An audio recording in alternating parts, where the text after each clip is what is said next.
Dalam surat kabar The New York Times dilaporkan bahwa semakin banyak lagu-lagu pop yang liriknya berisi emosi yang negatif. Seperti perasaan cemas, keresahan, kelelahan, dan amarah yang menunjukkan bahwa di seluruh dunia perasaan sedih dan takut sedang meningkat. Bagaimana cara mengatasi perasaan ini? Tahukah saudara bahwa salah satu caranya adalah dengan membangun perasaan takut karena menyadari bahwa Tuhan mampu melakukan lebih dari yang saudara pikirkan.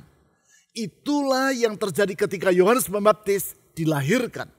Dengan memahami hal ini, maka saudara akan mampu menaklukkan ketakutan dan menggantinya dengan perasaan sukacita. Allah adalah pribadi yang maha kuasa, sehingga Dia mampu melakukan lebih dari yang kita pikirkan. Bapak Ibu Saudara sekalian, selamat datang di ibadah Gereja Kristen Perjanjian Baru Fajar Pengharapan. Kelahiran dan kehadiran Kristus di dunia telah memberikan anugerah keselamatan dan pengharapan bagi kita semua. Kebaikan Tuhan tersebut akan kita rayakan melalui ibadah Natal pada hari Rabu 25 Desember yang akan datang. Dengan tema Hope is Here, harapan ada di sini. Dan seminggu kemudian kita akan memulai tahun yang baru dengan mengikuti ibadah awal tahun pada hari Rabu 1 Januari 2025 dengan tema Level Up ke tingkat lebih tinggi. Kedua ibadah tersebut akan diselenggarakan baik secara online maupun secara onsite di gedung gereja kita di Pasir Koja dalam 4 kali ibadah. Alokasi waktu ibadah Natal dan awal tahun dapat Anda lihat seperti yang tertera di layar. Untuk menghadirinya diperlukan tiket. Tiket Natal telah dibagikan secara cuma-cuma di setiap satelit pada hari Minggu 15 Desember lalu. Sedangkan tiket ibadah awal tahun dibagikan pada hari Minggu 22 Desember. Bagi Anda yang masih memerlukan tiket Natal, dapat menghubungi ke nomor WhatsApp 0811 588 580 selama persediaan masih ada. Pada hari Minggu terakhir tahun ini, yaitu tanggal 29 Desember, kita akan mengadakan ibadah khusus, yaitu gabungan dari seluruh satelit, bertempat di Pasir Koja 58. Ibadah khusus ini diadakan dalam 4 kali ibadah dengan waktu seperti yang tertera di layar. Anda dapat datang pada jam ibadah yang mana saja dan tidak diperlukan tiket. Informasi dan pengumuman penting lainnya dapat Anda lihat dan ikuti di bagian menjelang akhir ibadah ini. Selamat beribadah!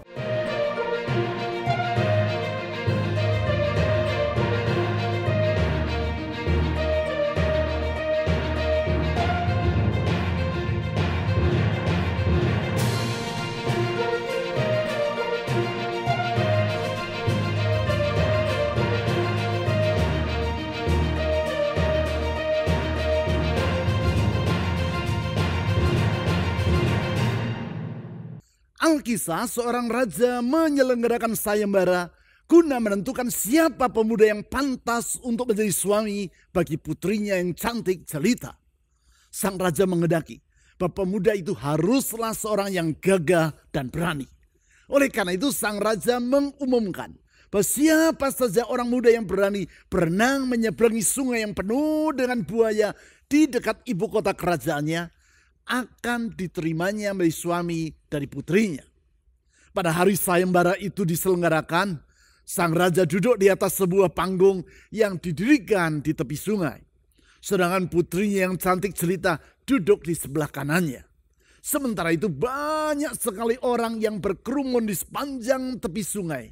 Namun tidak seorang pun dari antara mereka yang berani berenang menyeberanginya.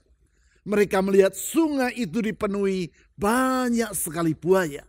Ketika semua orang menunggu-nunggu siapa yang akan memenuhi syarat untuk menjadi suami dari putri sang raja tadi, tiba-tiba mereka melihat seorang pemuda menceburkan diri ke sungai tersebut.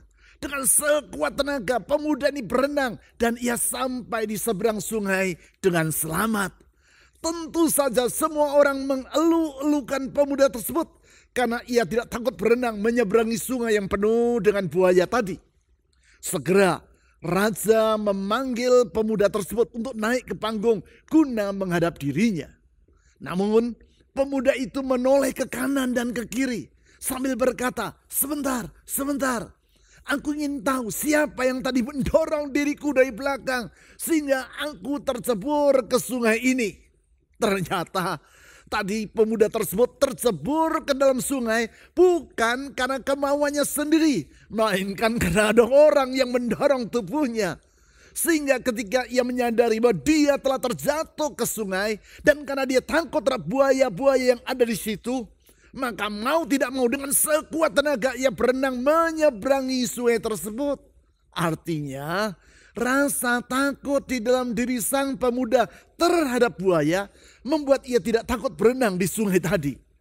Kisah ini mengajar kita tentang salah satu cara untuk mengatasi rasa takut, yaitu dengan merasa takut terhadap hal yang lain. Sebagai contoh, seorang ibu yang takut kalau bayinya tewas terbakar akan merasa tidak takut menerobos kobaran api guna menyelamatkan sang bayi yang berada dalam rumahnya yang sedang terbakar. Padahal dalam keadaan normal tentu ibu tadi tidak akan berani melakukan hal itu. Artinya si ibu mampu mengatasi rasa takut terhadap kobaran api karena ia takut kalau anaknya yang masih bayi akan tewas terbakar oleh api yang sedang membakar rumahnya.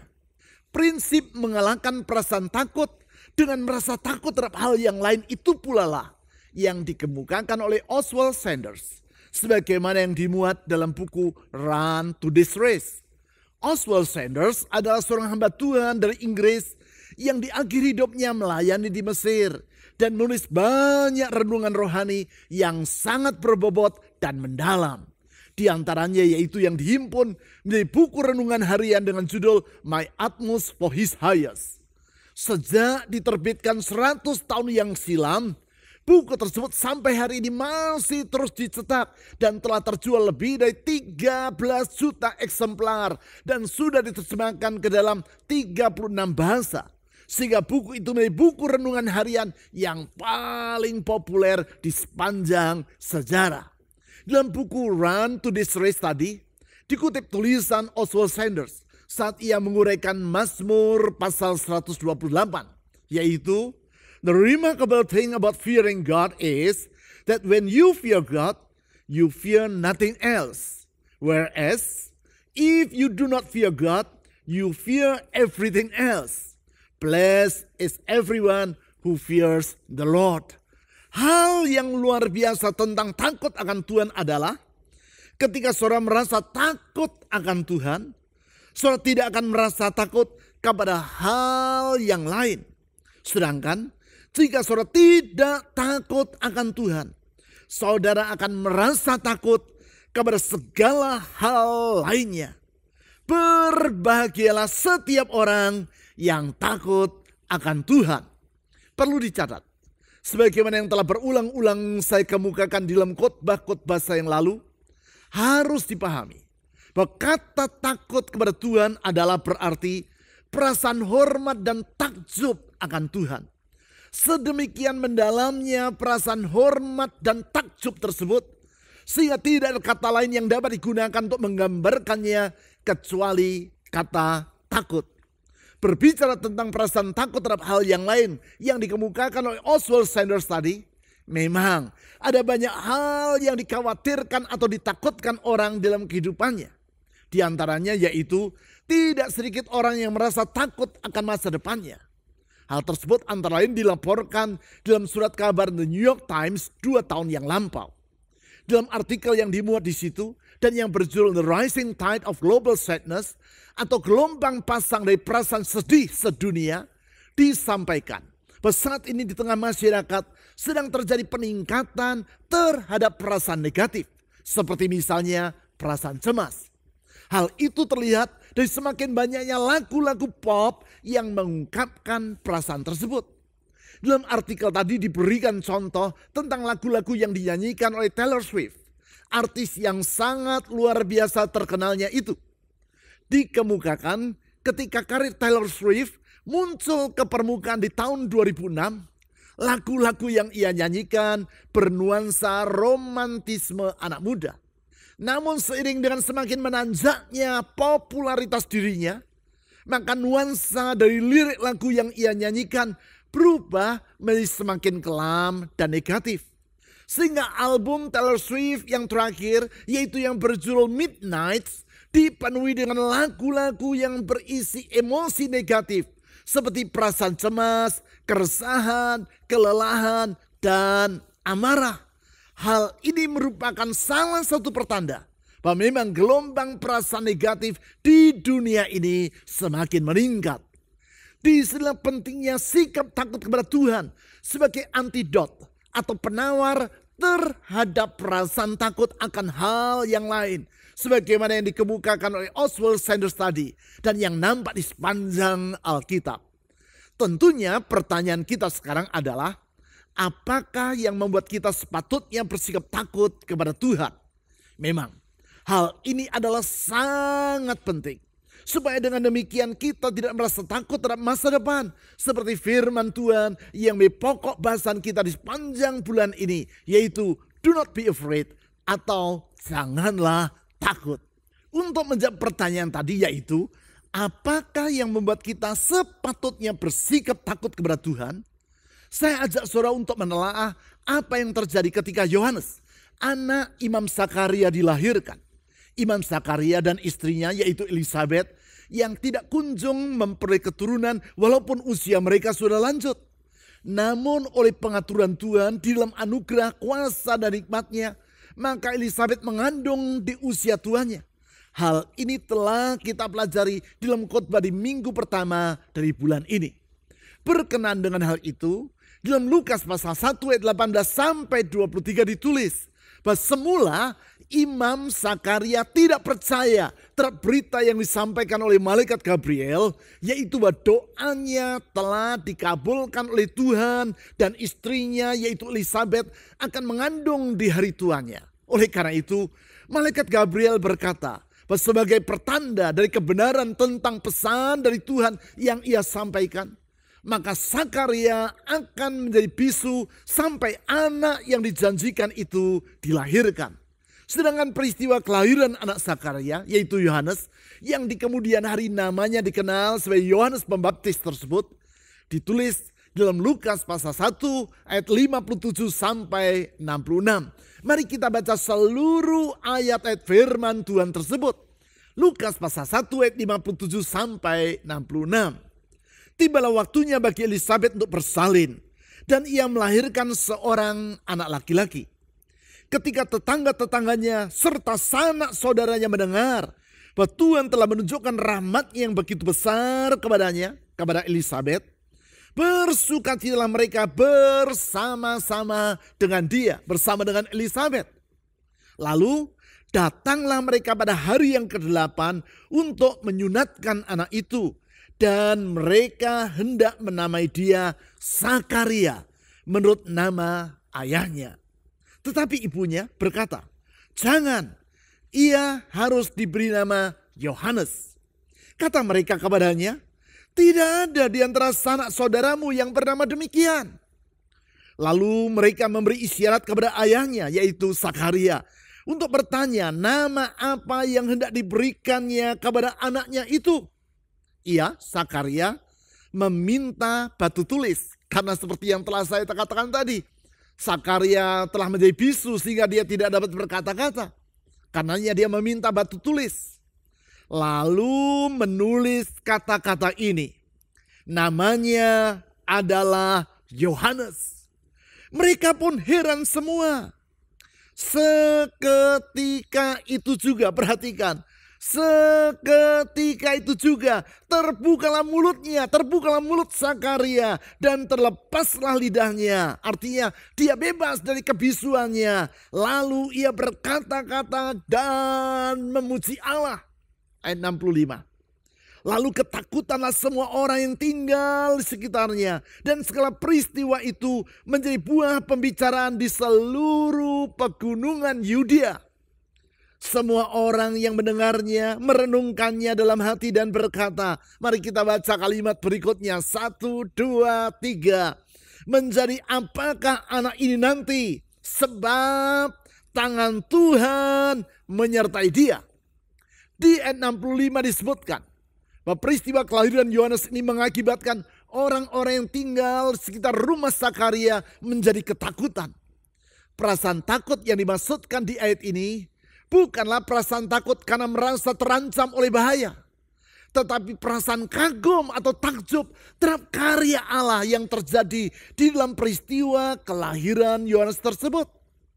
Hal ini nampak dari catatan di ayat 66, yaitu ketika semua orang mendengar peristiwa kelahiran Yohanes atau Yohanes Pembaptis tersebut, mereka merenungkannya dalam hati dan berkata, menjadi apakah anak ini nanti? Sebab tangan Tuhan menyertai dia. Dengan kata lain, ketika mereka melihat bagaimana tangan Allah menyertai Yohanes, maka hati mereka dipenuhi dengan perasaan takut akan Tuhan dan bukan perasaan takut terhadap bahaya.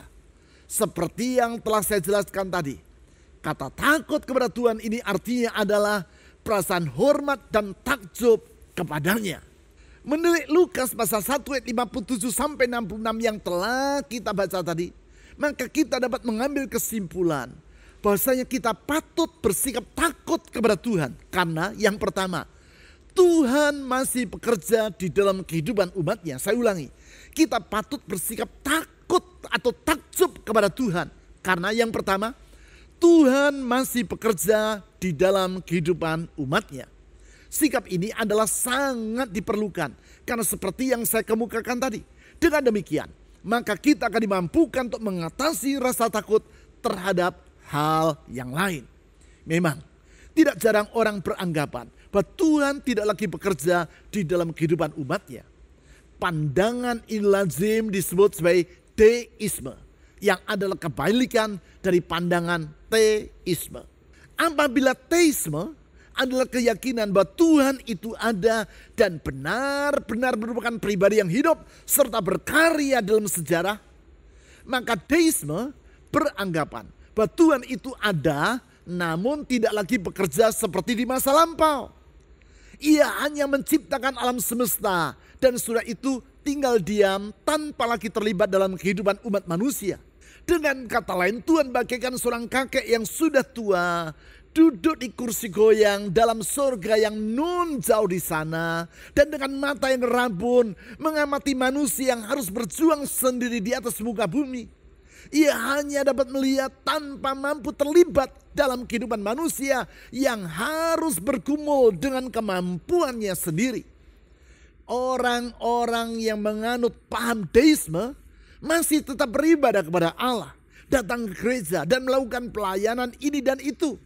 Namun semuanya itu mereka lakukan sekadar sebagai suatu kebiasaan atau tradisi agamawi tanpa meyakini bahwa Tuhan mampu menolong umatnya dengan melakukan mukjizat.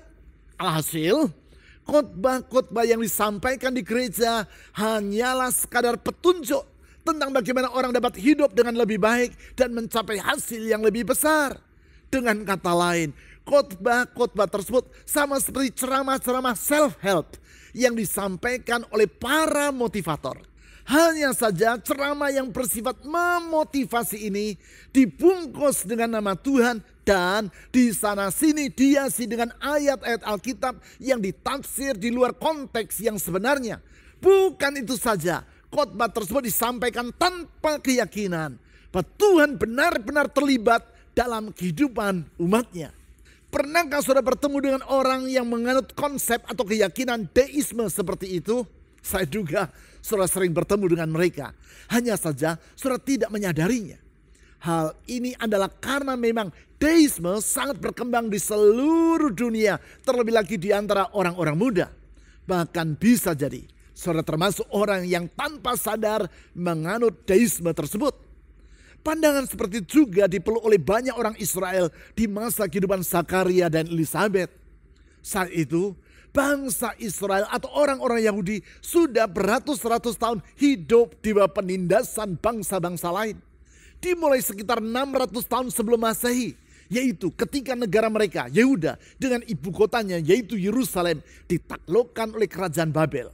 Kemudian kerajaan Babel digantikan dengan kerajaan Persia. Lalu diganti lagi dengan kerajaan Yunani. Dan selanjutnya oleh kekaisaran Romawi. Artinya saat Yohanes Pembaptis dilahirkan, sudah hampir 600 tahun orang Israel hidup di dalam penjajahan oleh bangsa-bangsa lain.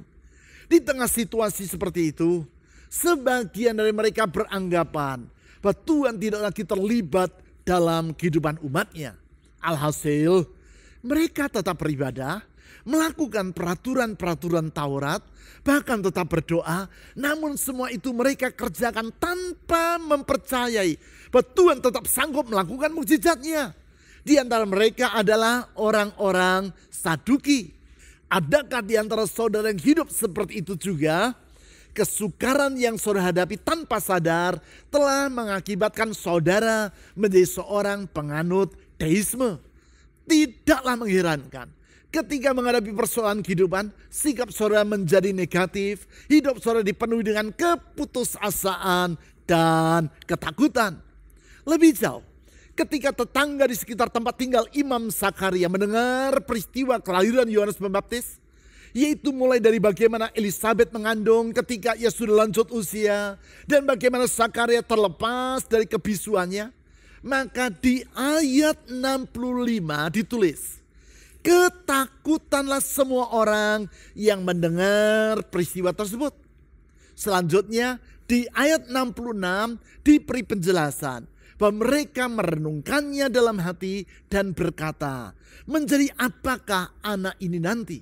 Alasannya yaitu karena mereka melihat tangan Tuhan menyertai dia. Artinya mereka melihat bahwa Tuhan masih tetap bekerja di dalam kehidupan umatnya. Hal tersebut membuat mereka merasa takjub terhadap Tuhan. Dengan kata lain, tak usah saudara merasa takut terhadap situasi yang sedang saudara hadapi dan masa depan yang sedang menanti. Tetapi bersikaplah takut atau hormat dan takjub kepada Tuhan. Karena sesungguhnya Tuhan masih bekerja di dalam kehidupan saudara. Ia bukan pribadi yang pernah bekerja di masa lampau dan yang sekarang sudah dalam keadaan tak berdaya serta tidak mampu berbuat apa-apa. Bukan. Ia masih tetap bekerja di dalam kehidupan umatnya. Selanjutnya yang kedua, kita patut bersikap takut kepada Tuhan. Karena Tuhan sanggup bekerja tanpa dapat dibatasi oleh apapun juga. Saya ulangi, kita patut bersikap takut atau takjub kepada Tuhan. Karena yang kedua, Tuhan sanggup bekerja tanpa dapat dibatasi oleh apapun juga. Dengan kata lain, kuasanya jauh lebih besar daripada kemampuan manusia. Hal ini mengingatkan saya pada khotbah yang saya dengar ketika saya masih menempuh pendidikan teologi di Christ Foundation Institute di kota Dallas, Texas 40 tahun yang silam. Saat itu salah seorang pengkhotbah tamu yang melayani pertemuan ibadah mahasiswa adalah Winky Pretney. Pada zamannya, Winky Pretney adalah seorang pengkhotbah yang sangat populer di antara kaum muda dan seorang penulis buku yang sangat terkenal.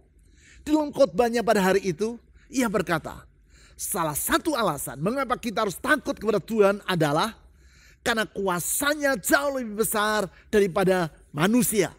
Kemudian ia membandingkan perbedaan kuasa Tuhan dengan kemampuan manusia seperti perbedaan air terjun Niagara dengan air yang mengucur melalui keran wastafel di kamar mandi.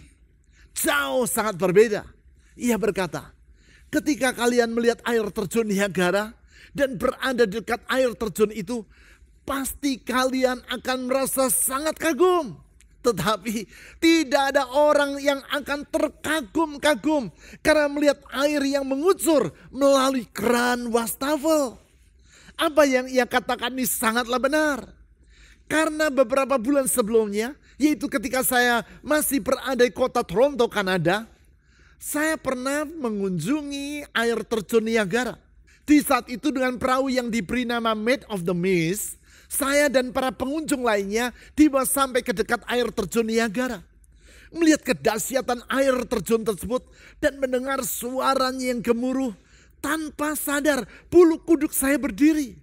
Hal itu saya alami bukan karena hati saya dipenuhi oleh perasaan ngeri, tetapi oleh karena perasaan takjub terhadap apa yang saya lihat dan rasakan. Itulah perasaan takut kepada Tuhan, yaitu merasa takjub terhadap kuasanya yang tidak terbatas. Dalam kemahakuasanya itu, Tuhan sanggup bekerja tanpa dibatasi oleh apapun juga. Perasaan takjub seperti itulah yang dialami oleh orang-orang yang melihat dan mendengar mukjizat yang terjadi dalam kelahiran Yohanes Pembaptis. Tentang hal tersebut, Di ayat 65 tadi tulis, lalu ketakutanlah semua orang yang tinggal di sekitarnya. Dan segala peristiwa itu menjadi buah pembicaraan di seluruh pegunungan Yudea. Singkat kata, tak usah saudara merasa takut terhadap kesukaran yang sebesar apapun yang sedang saudara alami. Mengapa? Karena Tuhan masih tetap bekerja dalam kehidupan saudara. Dan Dia sanggup melakukan apa saja tanpa dibatasi oleh apapun juga. Kuasa Tuhan tidak terbatas sehingga tidak ada yang mustahil bagi Dia. Ia mampu melakukan lebih dari yang saudara pikirkan. He can do more than you think. Karena itu apa yang mustahil bagi manusia tidaklah sukar bagi Tuhan untuk mengerjakannya. Sekarang yang ketiga, kita patut bersikap takut kepada Tuhan. Karena Tuhan bersedia bekerja untuk melimpahkan rahmat-Nya. Saya ulangi, kita patut bersikap takut atau takjub kepada Tuhan. Karena yang ketiga, Tuhan bersedia bekerja untuk melimpahkan rahmat-Nya. Hal itulah yang ditulis dalam Lukas pasal 1 ayat 57 sampai 58 yang telah kita baca tadi. Lukas pasal 1 ayat 57 sampai 58. Tibalah waktunya bagi Elisabet untuk bersalin dan ia melahirkan seorang anak laki-laki.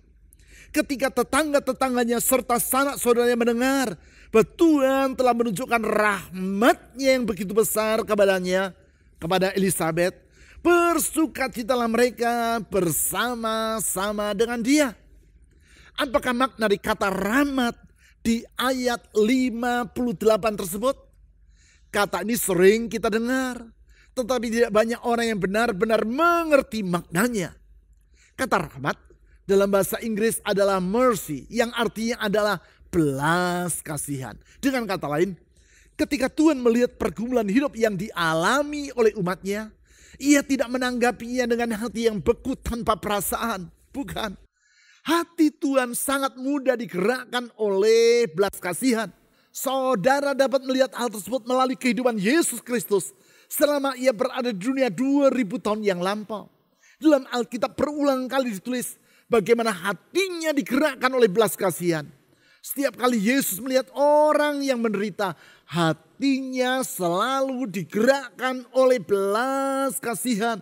Ketika Ia melihat orang yang sakit kusta, melihat seorang janda yang anak tunggalnya mati dan jenazahnya diusung orang untuk dikuburkan, melihat ribuan orang mengikuti Dia dan mereka tidak memiliki makanan, hatinya digerakkan oleh belas kasihan.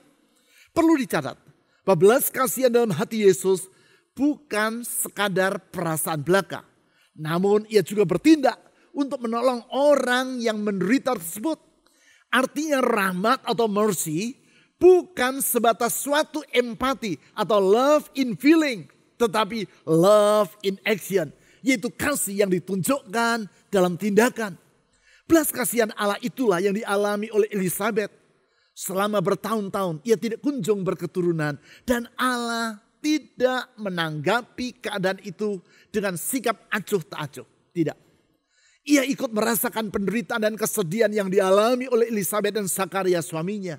Di dalam rahmat-Nya yang sangat besar, Ia bertindak dan melakukan mukjizat dengan menganugerahi mereka keturunan. Yaitu Yohanes yang di kemudian hari disebut orang sebagai Yohanes Pembaptis. Belas kasihan seperti itulah yang pernah ditunjukkan oleh Napoleon Bonaparte. Kaisar Prancis yang sangat terkenal itu kepada seorang ibu yang memohon pengampunan bagi putranya yang adalah seorang prajurit dalam tentara Napoleon. Kepada sang ibu Napoleon berkata, putramu telah melakukan pelanggaran 2 kali secara berturut-turut. Kali pertama ia aku ampuni. Namun kali yang kedua ini aku tidak mengampuninya lagi. Berdasarkan azas keadilan, ia harus dijatuhi hukuman mati. Sang ibu berkata, yang saya minta bukanlah keadilan, tetapi belas kasihan dari Napoleon. Dengan tegas, Kaisar Napoleon menjawab, putramu tidak layak untuk menerima belas kasihan. Dengan nada merendah, ibu itu berkata lagi, kalau putraku pantas menerima belas kasihan, maka hal itu tidak lagi dapat disebut sebagai belas kasihan. Yang aku minta hanyalah belas kasihan dari Napoleon. Mendengar argumentasi sang ibu, Napoleon terdiam. Lalu ia berkata, baiklah, aku memiliki belas kasihan dan aku memberikannya kepada putramu. Alhasil, anak dari sang ibu itu urung dijatuhi hukuman, bukan karena ia layak menerimanya, tetapi karena sang kaisar memiliki belas kasihan. Demikian pula halnya dengan Tuhan. Rahmat atau belas kasihannya tidak terbatas.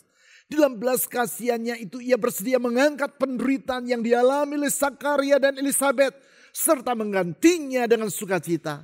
Sedemikian besar rahmatnya itu, sehingga di ayat 58 tadi ditulis, para tetangga dan sanak saudara Elisabet bersukacita bersama-sama dengan Elisabet dan suaminya.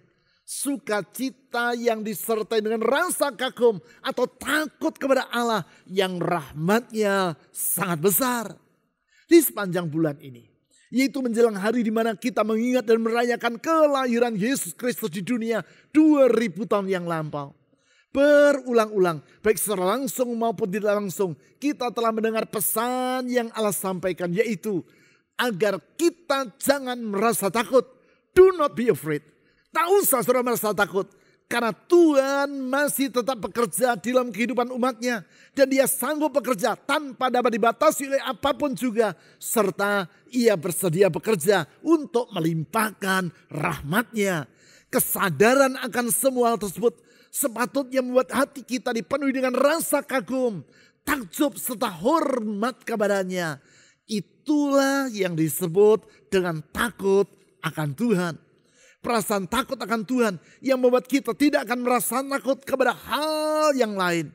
Dengan kata lain, apabila kita sungguh-sungguh mengenal siapa Allah kita, maka kita akan mampu menghadapi hari esok tanpa kekhawatiran. Atas dasar itulah saya mengajak semua saudara untuk mengakhiri tahun ini dan mengawali tahun yang baru dengan mengikuti ibadah Natal yang akan kita selenggarakan pada tanggal 25 Desember. Serta ibadah awal tahun yang akan dilaksanakan pada hari Rabu tanggal 1 Januari. Kedua ibadah tersebut kita selenggarakan baik secara online maupun secara onsite. Jangan lewatkan kedua kesempatan istimewa tersebut. Melaluinya saya mengajak saudara untuk meneguhkan iman kepada Tuhan yang kasih serta kuasanya tidak terbatas. Dan yang kesetiaan serta hikmahnya tetap untuk selama-lamanya itu. Untuk menghadiri kedua ibadah tersebut secara onsite, saudara memerlukan tiket yang dibagikan secara cuma-cuma. Apabila saudara masih memerlukan tiket untuk kedua ibadah tadi, hubungilah nomor WhatsApp yang ditayangkan pada layar saudara masing-masing. Staf gereja akan menyediakannya selama persediaan masih ada. Sekarang, mari kita menyerahkan kehidupan kita ke dalam tangan Tuhan. Serta memasrahkan semua harapan dan beban hidup kita ke dalam tangan Tuhan. Tuhan mampu melakukan lebih dari yang saudara pikirkan. Sesungguhnya tidak ada yang mustahil bagi Dia. Mari kita berdoa. Kami percaya Tuhan, Engkau bersedia terlibat dalam kehidupan kami. Dengan kuasa-Mu yang tidak terbatas sehingga Engkau sanggup melakukan lebih dari apa yang kami pikirkan. Dan bukan hanya itu, melaluinya Engkau melimpahkan rahmat belas kasihan kepada kami. Di dalamnya Engkau bertindak untuk menolong kami. Dengan percaya kepada kebesaran kasih, kuasa, anugerah, kesetiaan dan hikmat-Mu itu, kami menyerahkan hidup kami ke dalam tangan-Mu. Kami menyerahkan beban dalam hidup kami. Kami menyerahkan harapan dalam diri kami ke dalam tangan Tuhan. Karena kami percaya belas kasihan Tuhan tetap untuk selama-lamanya. Engkau tidak pernah melihat pergumulan kami dengan hati yang gembira. Engkau tidak pernah melihat kesulitan kami dengan hati yang beku. Tidak. Hatimu selalu dipergerakkan oleh belas kasihan Tuhan Yesus. Kalau 2000 tahun yang lampau engkau berbelas kasihan kepada orang yang menderita sakit kusta, yang lumpuh, yang buta, yang bisu, yang tuli. Dan membuat mereka mengalami pertolonganmu. Kami percaya hari ini engkau tetap mau dan mampu melakukan hal yang sama. Kalau 2000 tahun yang lampau engkau berbelas kasihan kepada seorang janda yang anak tunggalnya mati. Engkau bersedia menolong dengan membangkitkan anak muda itu. Karena sesungguhnya kuasa-Mu tidak terbatas. Kami percaya pertolongan-Mu tetap tersedia bagi kami. Kalau 2000 tahun yang lampau Tuhan Engkau memberi makan kepada 4000 orang yang kelaparan. Engkau tetap sanggup melakukan hal yang sama dengan mujizat-Mu. Kami percaya Engkau ada, Engkau hidup dan Engkau bekerja dengan kuasa mujizat-Mu. Terlibat dalam hidup kami, menolong hidup kami. Oleh karena itu saya berdoa menyerahkan seluruh kehidupan kami masing-masing. Mengetahui perayaan Natal yang sudah diambang pintu. Mengakhiri tahun ini dan mengawali tahun yang baru. Kami percaya kalau Tuhan menyertai kami. Tak usah kami takut karena ada harapan dalam Tuhan. Ulurkan tangan pertolongan bagi rumah tangga yang bermasalah. Pertolonganmu bagi orang yang menderita sakit penyakit. Persoalan dalam rumah tangga dan keuangan. Tuhan Yesus, saya menyerahkan masa depan umat-Mu dalam tangan Tuhan. Kami percaya Tuhan Yesus dapat diandalkan. Kepadamu dalam nama-Mu ya Tuhan Yesus kami telah berdoa. Amin.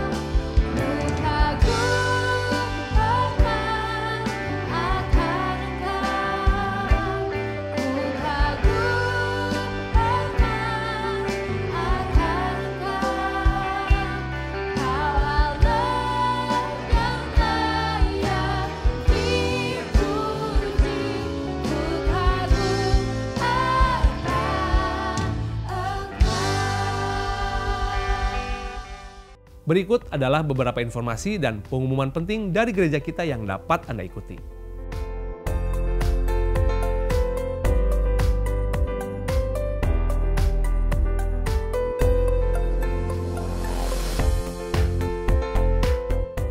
Persembahan dan persepuluhan sebagai ungkapan kasih dan syukur kita kepadanya dapat Anda berikan dengan memasukkannya ke dalam kotak persembahan atau melalui rekening bank atau dengan cara men-scan QR Code dengan menggunakan aplikasi dompet digital.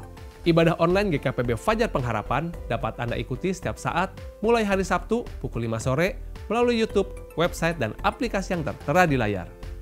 Berbagai informasi penting lainnya dari gereja kita dapat Anda ikuti melalui website www.fajarpengharapan.net atau melalui aplikasi GKPB Fajar Pengharapan serta Instagram GKPB Fajar Pengharapan. Bapak Ibu Saudara sekalian, sehat selalu dan sampai jumpa minggu depan.